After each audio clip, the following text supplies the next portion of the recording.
Por que eu digo que estaria superada esta distinção? Porque é possível o juiz inverter o ônus da prova.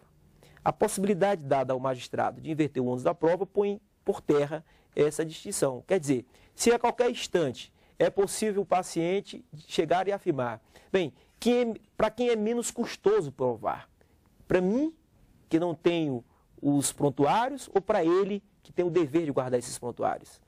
Claro que é para o médico que tem o dever de guardar esses prontuários. Então, se é menos custoso para ele provar, então ele que se desincumba da prova, ele que se desonere de provar. Então, essa possibilidade de inversão do ônus da prova, de qualquer forma, supera a distinção entre a obrigação de meio e a obrigação de resultado. Um outro aspecto que diz respeito à responsabilidade civil, diz respeito também à superação entre o caso fortuito e força maior. Então, uma velha distinção entre caso fortuito e força maior, portanto, como excludentes de ilicitude, ficam superadas porque hoje se fala da previsibilidade. Portanto, o evento é previsível ou não é previsível? E eu lembro de um caso julgado pela Corte do Tribunal de Justiça Europeu, em que um fornecedor de petróleo russo tinha um contrato de fornecimento de petróleo para uma companhia norte-americana.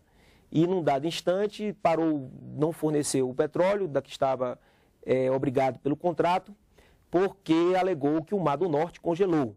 E aí o credor chegou e disse, bem, mas o senhor sabia que o Mar do Norte congela. O senhor não pode chegar para mim hoje e dizer que não vai me entregar meu petróleo, porque o Mar do Norte congelou. Porque o senhor sabia que ia congelar, então é previsível que isso vai congelar. E aí, mas o senhor tinha uma opção, o senhor poderia colocar esse petróleo, aí atravessar todo ali a Europa Central e embarcá-lo pelo Mediterrâneo. O senhor sairia ali da Rússia, atravessaria ali os países do centro, chegaria ali pela Turquia, por onde fosse, certo? É que o senhor conseguiria embarcar o meu petróleo pelo Mediterrâneo.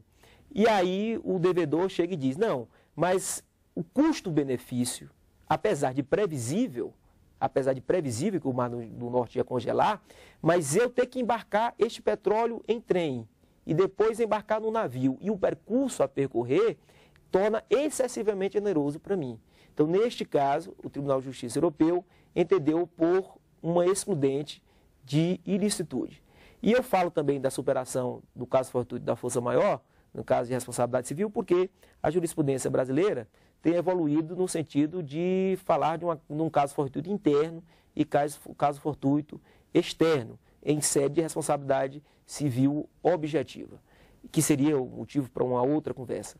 Então, eu não quero enfrentar esse problema, mas o caso do caso fortuito interno e externo, o problema da previsibilidade com custo-benefício e a superação da obrigação de meio de resultado requer uma nova leitura da responsabilidade civil. E aí eu chego, portanto, feito esse pequeno acerto semântico entre a noção de parentesco e alguns enfoques sobre responsabilidade, eu vou então tratar de alguns casos julgados pelos tribunais espanhol e brasileiro sobre entre parentes. O primeiro caso é um caso chamado wrongful birth, que seria a hipótese em que a mãe entra com ação contra o médico por ter engravidado. Então, é a hipótese em que a indústria fármaco, por exemplo, dá pílula de farinha. É um caso julgado no Brasil.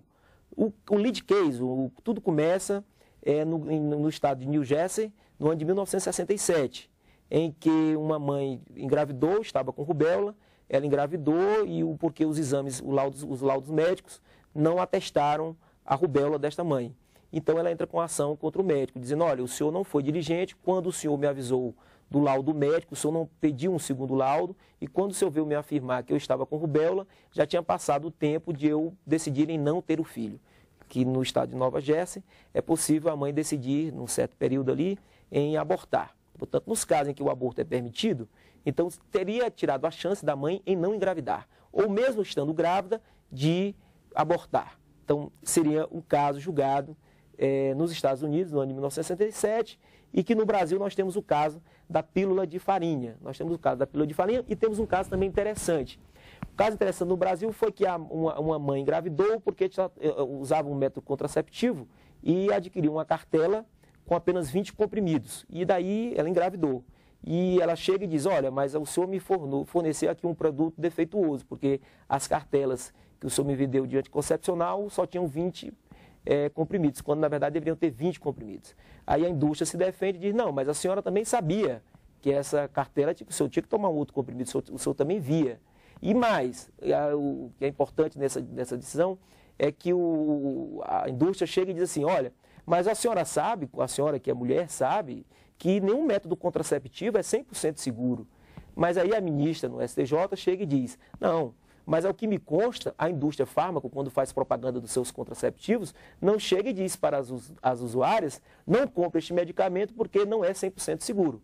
Ela diz, eu desconheço qualquer anúncio publicitário em que a indústria diga para os seus consumidores, os potenciais consumidores, que aquele método contraceptivo adotado não é 100% seguro. Portanto, manda condenar aí a indústria fármaco por, não por estar grávida, essa é a questão, mas por ter retirado a chance de não engravidar. Essa que é a questão. Né? Não é por ter sido grávida, que seria o paradoxo da existência. Que seria o segundo caso, é o caso wrongful life, que é o filho desta mulher que engravidou, portador de síndrome de Down, entrar com a ação contra o médico e dizer, eu tinha chance de não nascer, o senhor me fez nascer defeituoso. Que é o caso julgado também na França, é um caso julgado na França, que também é o lead case, é o caso julgado no estado de New Jersey. O filho, aí a doutrina chamou esse caso do paradoxo da existência. Quer dizer, alguém que está vivo chega e diz, claro que o seu representante, né, porque é um portador de síndrome de Down, estaria ali representado por seus genitores. Então ele chega e diz assim, olha, o senhor retirou a chance de eu não nascer. O senhor me fez nascer com esta síndrome de Down. E como tal, eu vou ter custos, eu vou ter alguns cuidados especiais, vou requerer alguns cuidados especiais. E por conta desses cuidados essenciais, eu quero receber uma indenização. Por conta dos medicamentos que eu vou ter que tomar, por conta dos acompanhamentos que eu terei de ter, etc, etc, etc.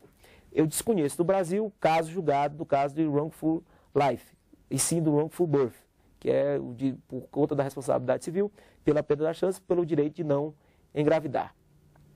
Há uma outra questão julgada, que foi uma ação proposta pelo marido contra sua mulher, que após o divórcio continua a pagar pensão alimentícia aos filhos e descobre que um dos filhos não é seu.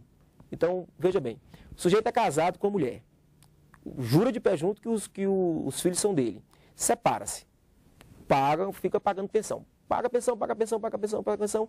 Num certo dia ele fica desconfiado e manda fazer então o exame de paternidade. E descobre que não é pai de um dos filhos do qual ele havia pago a pensão. E aí, como fica? Ele vai entrar com ação pedindo de volta o dinheiro que pagou? Essa é a questão. Né? Ele vai ter uma ação, não estou falando aqui em problema de alimentos, porque nós sabemos que os alimentos pagos, por constituírem-se vida, não vão ser ressarcidos. Na verdade, prestou os alimentos, portanto, os alimentos ali ficaram, não vão ser ressarcidos. Mas o problema é, este pai vai ter uma ação contra a mãe por ter negado dele a paternidade, portanto, por toda da traição. Portanto, e quando começa a correr o prazo para a propositura da ação? É do conhecimento dele ou é do nascimento do filho? Portanto, é do tempo em que ele descobre que manda fazer o exame de DNA ou é quando ele nasceu o filho? Quer dizer, não é razoável esperar-se de um pai ou de uma mãe fazer exame de DNA sempre que um filho nasça. Então, seria pouco provável exigir-se de um pai esse pedido para a mãe. Até porque a mãe acharia que esse pai estaria sendo, de qualquer forma, isso não é o que você está me pedindo. Então, não há uma certa solução. Então, é um caso sem solução. Agora, quanto à responsabilidade civil, a jurisprudência mandou pagar um caso julgado no Tribunal Espanhol por dano moral por quebra do dever de lealdade. Portanto, com base no dever de lealdade, que seria um comportamento esperado, pautado no princípio da boa-fé. O quarto caso seria a mulher contra o marido, que após o casamento pede sua nulidade por conta de erro essencial contra a pessoa, porque o marido revelou-se homossexual. Então, a hipótese é que o casal, marido e mulher casaram, tal, etc, etc. Já na constância do casamento, a mulher pede a anulação do casamento e cumula com um pedido de danos morais por ter sido enganada quanto à opção sexual do marido. E aí o Tribunal também de Justiça, o Tribunal Supremo da Espanha mandou condenar o marido que escondeu sua opção sexual da mulher. Não que não pudesse procriar, mas sim e também porque não mantivesse relação sexual. Não é esse o fundamento. E sim por ter violado o dever de ter sido leal com a companheira. No caso, ele deveria ter revelado sua opção sexual e ela pudesse livremente decidir em casar ou não casar. E casar ou não casar seria uma opção que ela teria que ter tomado, mas de forma livre e soberana, não tendo o marido escondido a sua opção sexual.